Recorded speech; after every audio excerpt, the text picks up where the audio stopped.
Welcome to this week's Global Intelligence Weekly Wrap-Up, where we bring you expert analysis on the intelligence and national security stories shaping our world. With over 25 years of experience in intelligence and law enforcement, Neil Bisson, Director of the Global Intelligence Knowledge Network and a retired intelligence officer with the Canadian Security Intelligence Service, breaks down the critical developments you need to know. This week, U.S. intelligence agencies are shifting their focus away from preventing large-scale terrorist attacks like 9/11s, reallocating resources to counter threats from China, Russia, and cyber warfare.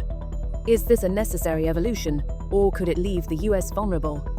Meanwhile, tensions rise between the U.S. and the UK over a controversial demand for access to encrypted Apple Cloud data, sparking a debate on privacy, security, and international intelligence sharing.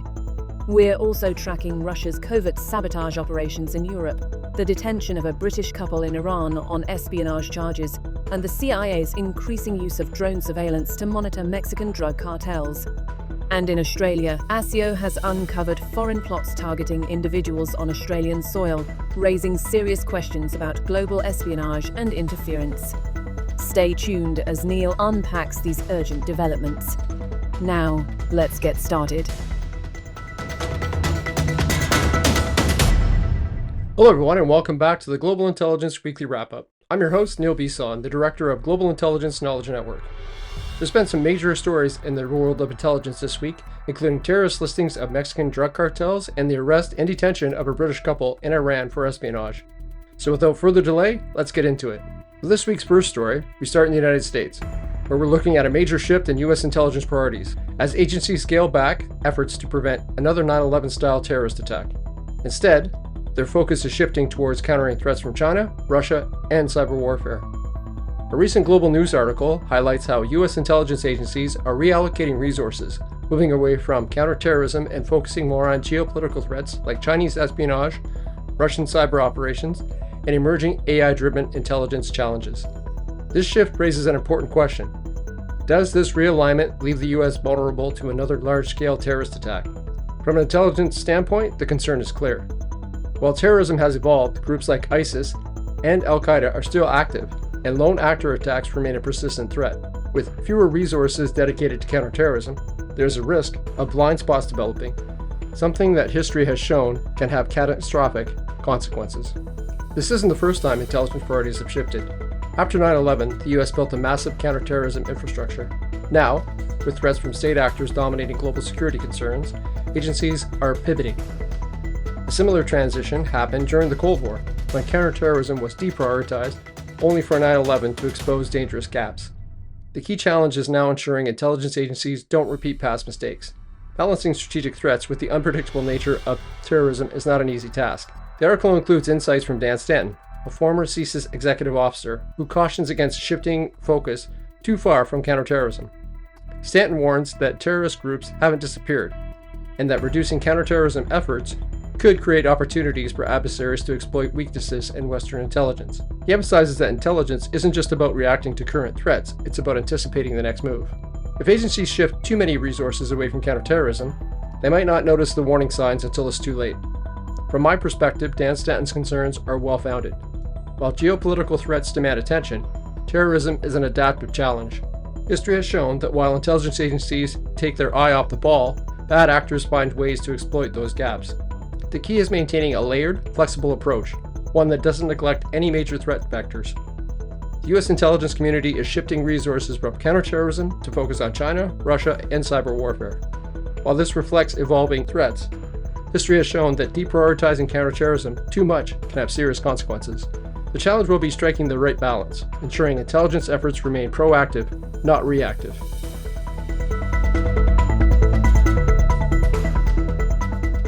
In our next story, we're discussing rising tensions between the United States and the UK over demand for the British government to access encrypted Apple Cloud data. Two US lawmakers have called this request dangerous and short-sighted, arguing that it threatens American cybersecurity and could undermine global data protection. We'll break down what this means for intelligence, privacy, and the future of secure communications. According to a recent BBC report, Senator Ron Wyden and Congressman Andy Biggs have condemned the UK's request for access to encrypted Apple data, framing it as a major security risk for Americans. The lawmakers have urged U.S. Intelligence Chief Tulsi Gabbard to push back against the UK's demand, even suggesting that failure to do so could result in re-evaluating U.S. UK cybersecurity cooperation and intelligence sharing agreements. This demand from the UK stems from an Investigatory Powers Act, which allows British authorities to compel tech companies to provide information to law enforcement. However, Apple's advanced data protection feature relies on end-to-end encryption, meaning not even Apple itself can access the stored data. The UK's government request challenges this encryption model and raises concerns about potential backdoors that could be exploited by adversaries. From an intelligence standpoint, this situation presents a clear dilemma: the need for lawful access to critical data in national security investigations versus the risk of weakening global cybersecurity by introducing vulnerabilities into a widely used technology. The debate over encryption is not new. Governments worldwide have clashed with tech giants over access to encrypted data, often citing national security concerns. In 2016, Apple resisted a court order to help the FBI unlock an iPhone belonging to a gunman, arguing that complying would set a dangerous precedent. The UK, like other nations, argues that encryption should not prevent authorities from investigating serious crimes such as terrorism or child exploitation. However, critics, including US lawmakers and privacy advocates, warn that any backdoor access could be exploited not just by Western governments, but also by hostile foreign actors like China and Russia. The key issue here is that Apple does not develop country-specific versions of encryption software. If a vulnerability is introduced for the UK law enforcement, it could also compromise the security of American users, as well as countless government agencies that rely on Apple devices for secure communications. Privacy and cybersecurity experts have expressed alarm over the UK's demand. Privacy International has called it an unprecedented attack on individual data security, and Apple itself has previously stated that it would rather remove encryption services from the UK market than to comply with such demands. Senator Wyden and Congressman Biggs argue that forcing Apple to create a backdoor would effectively make every Apple, iPhone, iPad, and Mac vulnerable to hacking and espionage. They stress this move could have significant repercussions not just for American citizens, but for the international intelligence community itself. Meanwhile, the UK government insists it is not seeking mass surveillance powers, but rather a targeted approach where law enforcement could request access under specific legal conditions. However, given that the Investigative Powers Act applies worldwide, even to companies based outside the UK, Apple and other tech firms face a difficult choice: comply and risk global security, or refuse and face potential legal consequences. The UK's demand for encrypted data has sparked a major debate over privacy, security, and international intelligence cooperation. While law enforcement argues that such access is necessary to combat crime and terrorism, cybersecurity experts warn that any backdoor could be exploited by bad actors, putting millions of users at risk. The outcome of this dispute could have lasting implications for encryption policies worldwide. So, the following questions remain. Will Apple hold its ground, or will political pressure force a compromise? And if the US takes action against the UK over this issue, could it strain intelligence sharing agreements between two of the closest allies in the world? Let me know your thoughts in the comments. In our next story, we're exploring the escalating shadow war in Europe, focusing on recent sabotage incidents in the Baltic Sea and their broader implications. Our discussion is based on a recent article from ABC News titled "Sabotage, Shadow War in Europe, Australia, and the Baltic Sea." The article sheds light on a series of clandestine operations targeting critical infrastructure in the Baltic Sea. Notably, there have been multiple incidences of undersea cables and pipelines being damaged, with at least 11 cables affected in the past 15 months. These attacks have raised alarms about the security of essential communications and energy networks in the region.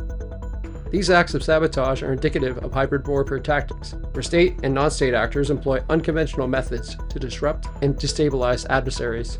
The Baltic Sea, a strategic corridor for energy and data transmission between Europe and Russia, have become a focal point for such covert operations. Historically, the Baltic region has been a hotspot for geopolitical tensions, especially between Russia and NATO member states. The recent uptick in sabotage activities coincides with heightened hostilities following Russia's actions in Ukraine. In response, NATO has bolstered its military presence in the Baltic Sea, initiating the Baltic Sentry mission to safeguard undersea infrastructure. These incidences are not isolated. For instance, the Nord Stream gas pipelines experienced unexplained leaks in 2022, which many Western nations suspected to be acts of sabotage by Russia. Such events underscore the persistent threat posed by covert operations in the region. Western intelligence agencies have identified a specialized Russian espionage unit, the Department of Special Tasks, or the SSD, as a key player in these covert operations. Established in 2023, the SSD has been linked to various clandestine operations, including sabotage and attempted assassinations, aimed at undermining Western interests. Looking at this from an intelligence perspective, the formation of such units signifies a strategic shift towards more aggressive and covert tactics. These operations serve multiple purposes: testing the resilience of adversaries, creating political and economic instability, and projecting power without engaging in open conflict. The Baltic Sea has become a theater for modern shadow warfare, where sabotage and covert operations threaten the stability of critical infrastructure. The involvement of specialized units like Russia's SSD highlights the sophisticated nature of these threats. As these incidents continue, it's imperative for nations to enhance their own intelligence capabilities, strengthen international collaborations, and develop robust countermeasures to protect vital assets. We head to Iran for our next story, where we're delving into a concerning development: the detention of British nationals Craig and Lindsay Foreman by the Iranian government on charges of espionage. Craig and Lindsay Foreman, a British couple in their early 50s, embarked on a global motorcycle journey aimed at promoting positive psychology. Their adventure took an unexpected turn when they were detained by Iranian authorities last month. The Iranian judiciary alleges that the Foremans were collecting information in various locations under the guise of tourism and research, accusing them of collaborating with intelligence agencies from hostile nations. This incident highlights the complexities and risks associated with international travel in regions with heightened security concerns. Iran's history of detaining foreign nationals on espionage charges often serves as a geopolitical tool, potentially leveraging detainees in broader diplomatic negotiations. The Foremans entered Iran from Armenia on December 30, 2024, as part of their journey to Australia. Their last social media update was on January 3rd from Isfahan. The UK's Foreign Office has expressed deep concern over the detention and is providing consular assistance. Unfortunately, this is not an isolated case. Iran has a documented pattern of detaining foreign nationals, often on charges of espionage. Notably, British Iranian nationals such as Nazarine Zaghari Ratcliffe have faced similar accusations, leading to prolonged imprisonments. These detentions frequently coincide with periods of escalated tensions between Iran and Western nations, suggesting a strategic move behind the actions. Richard Ratcliffe, husband of Nazarine Zaghari Ratcliffe, has urged UK officials to act swiftly in response to the Foreman's detention. He emphasized the necessity for prompt government intervention to prevent prolonged incarceration and to address what he describes as Iran's practice of state hostage-taking. From my perspective as a retired intelligence officer, the Foreman's case underscores the importance of understanding the geopolitical landscapes before traveling. Individuals, especially those from nations with strained relations with Iran, should exercise heightened caution and remain informed about the potential risk of detention on ambiguous charges. Some areas of the world are just not worth the risk of arbitrary detention and arrest if political tensions are already known. The detention of Craig and Lindsay Foreman serves as a reminder of the intricate interplay between individual actions and international politics. During my career as an intelligence officer, I was well aware that any country I traveled to could result in my detention as a political hostage, and I made sure to do whatever I needed to minimize that risk. As Iran continues to utilize espionage charges as a diplomatic instrument, foreign nationals must remain vigilant. The global community, in turn, should advocate for transparent legal processes and the protection of human rights. In the next story, we're examining a significant development: the CIA's increased use of drone surveillance on Mexican drug cartels. The CIA has escalated its deployment of the MQ-9 Reaper drones to monitor activities of drug cartels within Mexico. These operations, extending beyond borders areas in the Mexican interior, aim to gather actionable intelligence on cartel movements and operations. The information collected is shared with Mexican authorities to bolster their efforts against organized crime.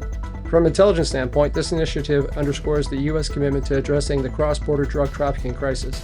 However, such unilateral actions raise questions about sovereignty and the potential diplomatic repercussions of conducting surveillance missions within another nation's territory without explicit consent.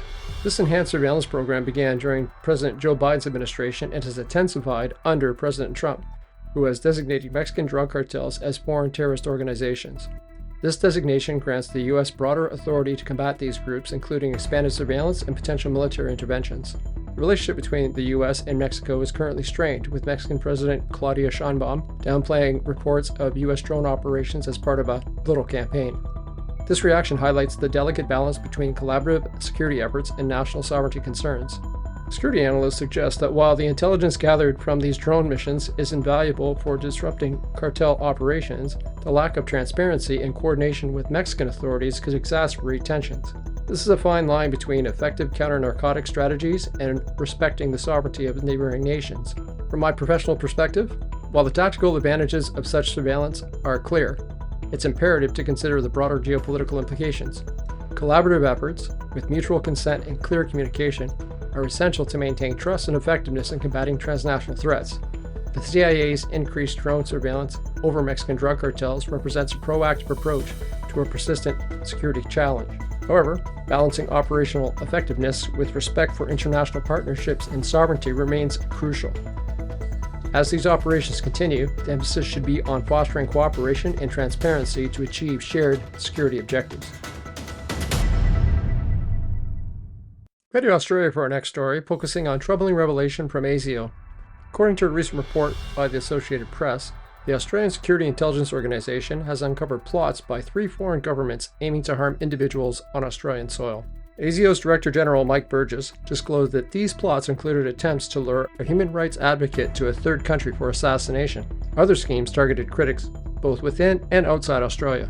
This represents a significant escalation in foreign interference tactics, moving beyond espionage to direct threats against individuals. From an intelligence perspective, this highlights the evolving nature of global espionage and interference. Foreign actors are no longer just gathering intelligence, they're willing to engage in physical harm to silence dissent. This shift necessitates a stronger response from national security agencies to protect citizens and maintain sovereignty. Australia has been on high alert against foreign interference, particularly given its strategic alliances and defense initiatives. The AUKUS partnership, involving the U.S. and the UK, has further raised Australia's profile, making it a prime target for espionage. Foreign actors have shown increased interest in Australia's planned nuclear submarine fleet and other security technologies tied to AUKUS. This situation mirrors global trends where nations use aggressive tactics to suppress critics abroad. These actions violate international norms and pose direct threats to the safety and freedoms of individuals in democratic societies. In his annual threat assessment, Mike Burgess emphasized the severity of the situation, warning that the security environment in Australia is expected to deteriorate over the next 5 years. He noted that these threats come from both adversarial and, surprisingly, friendly nations. This challenges traditional assumptions about alliances and demands a reevaluation of security policies. Intelligence professionals recognize that these lines between friend and foe are becoming increasingly blurred. Nations must remain cautious, ensuring that diplomatic relations do not compromise national security. Australia's exposure to these foreign plots underscores the complex challenges nations face in protecting their citizens.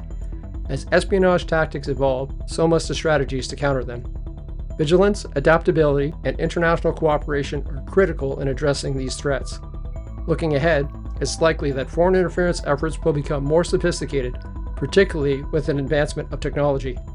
Intelligence sharing and proactive defense measures will be essential in mitigating these risks.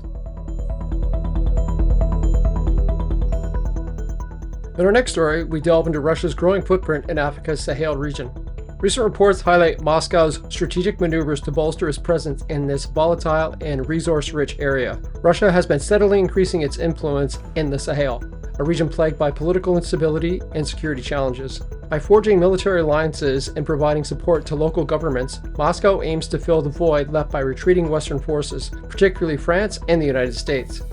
This strategy not only extends Russia's geopolitical reach, but also secures access to valuable resources and strategic military positions.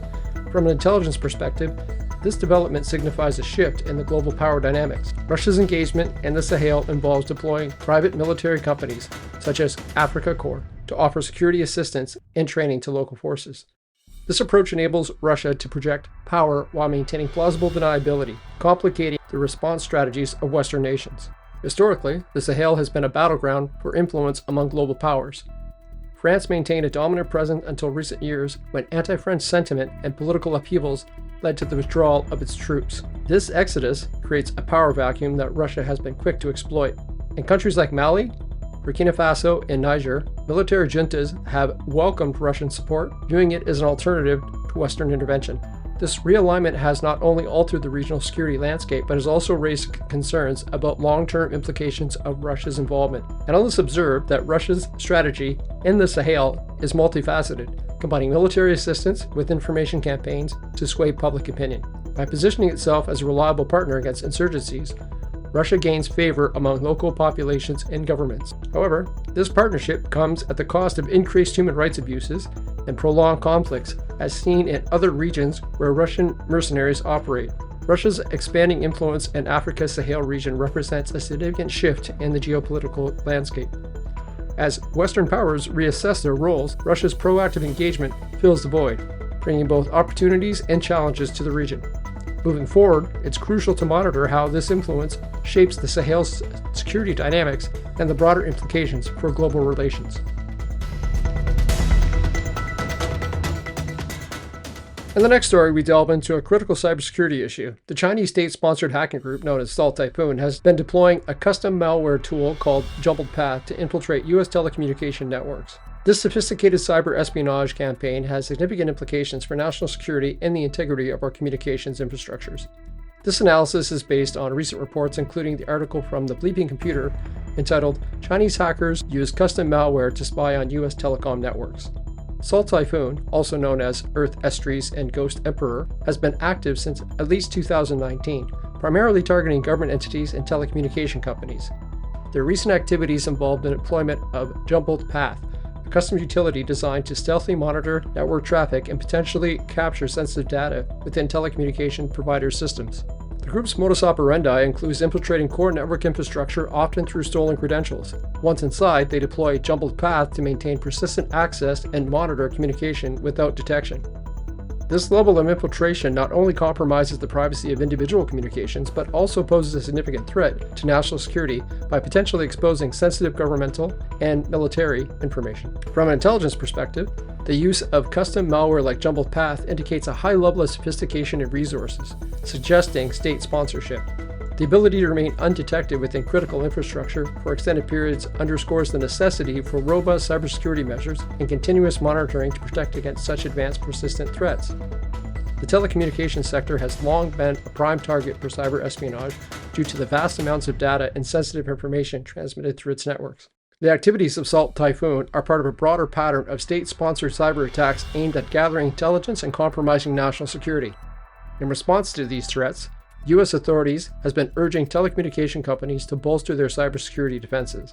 The Federal Communications Commission, or FCC, has proposed new rules requiring telecom companies to secure their networks against unauthorized access and cyber threats, emphasizing the urgency of protecting critical infrastructures from sophisticated adversaries. Security experts highlight that the deployment of Jumbled Path within U.S. telecom networks represents a significant escalation in cyber espionage tactics. The malware's ability to monitor network traffic covertly allows attackers to capture sensitive data, including potentially classified communications. The recent breaches have prompted legislative action, with U.S. Senator Ron Wyden proposing a bill aimed at securing the networks of American telecommunication companies. This legislative push reflects the growing recognition of the need for stringent cybersecurity measures to protect against state-sponsored threats. The infiltration of U.S. telecommunication networks by China's Salt Typhoon Group, utilizing Jumbled Path malware, underscores the evolving and sophisticated nature of cyber threats facing critical infrastructure. This incident serves as yet another reminder of the importance of proactive cybersecurity measures, legislative support, and international cooperation to defend against such adversaries. As we continue to monitor these developments, it's imperative for both public and private sectors to collaborate in strengthening our defenses. For our last story, we head to the U.S., where we're examining a significant policy shift by the United States, the designation of several Latin American drug cartels and criminal gangs as global terrorist organizations. This move aims to enhance immigration and enforcement and target transnational criminal activities. Our discussion references recent reports, including an article from Al Jazeera titled "U.S. Declares Drug Cartels, Criminal Gangs, Global Terrorist Organizations." On February 19, 2025, the U.S. government officially designated several Latin American drug cartels and criminal gangs as global terrorist organizations. This list includes Venezuela's Tren de Aragua, Mexico's Sinaloa Cartel, Jalisco New Generation Cartel, and others involved in extensive drug trafficking and violent criminal activities. The designation imposes sanctions such as asset freezing and travel bans, aiming to disrupt the operations of these organizations and curb their influence. From an intelligence perspective, there are some investigatory benefits to the criminal gangs being classified as terrorist organizations. It allows U.S. agencies to employ counterterrorism tools against these cartels, facilitating enhanced surveillance, financial tracking, and legal action. It also broadens the scope for international cooperation in combating these entities, as countries often have established frameworks for addressing terrorism and can now be applied to these cartels. However, this move raises concerns about potential diplomatic tensions, particularly with Mexico. The Mexican government has historically opposed such designations, viewing them as infringements on its sovereignty and expressing fears that it could lead to unilateral military actions by the U.S. on Mexican soil. Balancing the objectives of national security with the needs of diplomatic collaboration remains a complex challenge in this context. The decision to label these cartels as terrorist organizations is part of a broader strategy to combat the escalating drug crisis in the United States, especially the surge in fentanyl-related overdoses. Previous administrations have considered similar measures but refrained due to potential diplomatic fallout and the complexities of implementing such designations. The current administration's approach reflects a more aggressive stance on addressing transnational crime and its impact on U.S. national security. Historically, U.S. Mexico relations have been sensitive to issues of sovereignty and intervention. The Mexican government, under President Claudia Sheinbaum, has emphasized the importance of mutual respect and cooperation in addressing shared security challenges.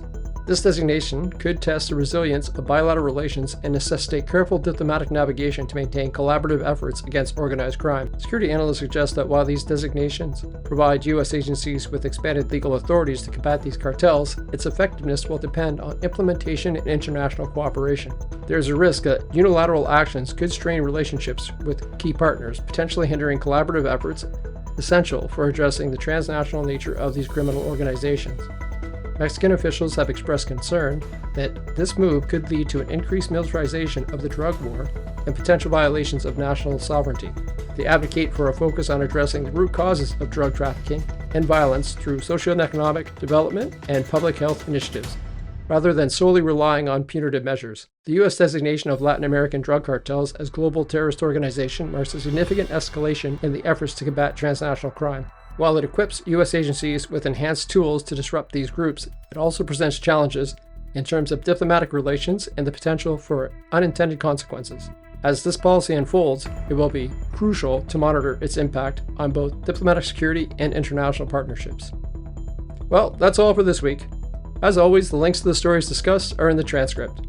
I want to remind my audience that I will be providing an online course at the University of Ottawa on the psychology behind human sources and intelligence collection.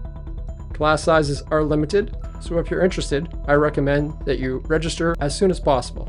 I'll leave a link in the show notes. Until next week, stay curious, stay informed, and stay safe.